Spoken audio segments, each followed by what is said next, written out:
Communities along the Karoo say they appreciate the peaceful and crime-free environment during the busy summer holidays. They spent the days baking and enjoying homemade food and drinks. Ziniko Mhlaba caught up with them as he makes his way to the coast.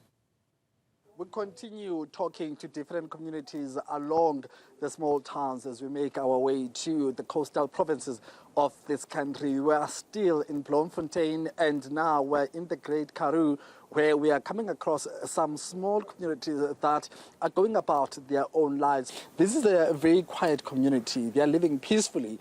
Let's get more details now about this particular community as we reflect on the year that was. We know that, some businesses struggled. We know that some people lost their jobs, but there are some people who really, are trying to make the most of what they have available. And one of those people is Mr. Jacobs, born here. Thank you very much, sir, for welcoming us into your space.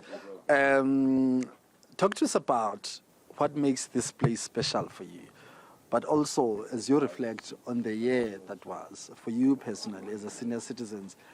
What are your highs and lows? But before that, what makes this place special for you? I think talking about space, it's all about space. You look up and you don't see people for days. That makes it special. Yeah. Yeah. Especially if you come from the city and you can't look up without looking into people. You come here and it's special.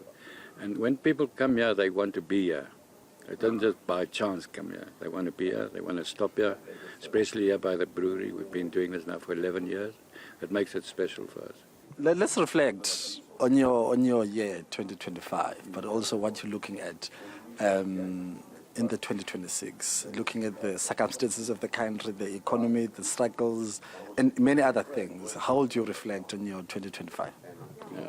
If you mention all those things, I want to say we're not in that country. We are in the middle of nowhere, and if it hadn't been for TV or news, we wouldn't know what's anything bad about this beautiful country of ours. So that the cohesion amongst different people in the settlement, like rural, is very, very good. It's unbelievable. It's like brothers and sisters. There's no politics. There have to be, otherwise people would be interested. Yeah, but this is just living together in a small town is unbelievable. We each know each other. You know about everybody's problems and what they need and what they want.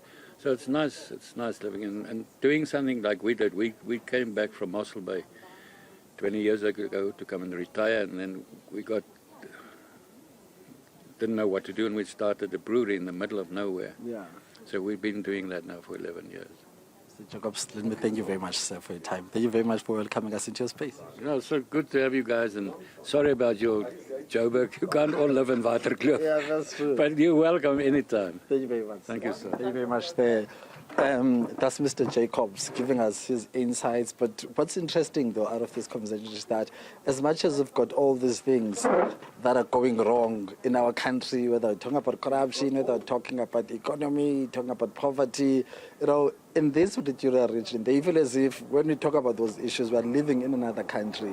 They are not stressed about that, which I think is what people who are retiring or who have retired deserve the most, just to be disconnected from all that so that they can enjoy a quality life outside the city life. For Newzroom Afrika, on Channel 405, I'm Ziniko Mhlaba in the Karoo, Free State Province.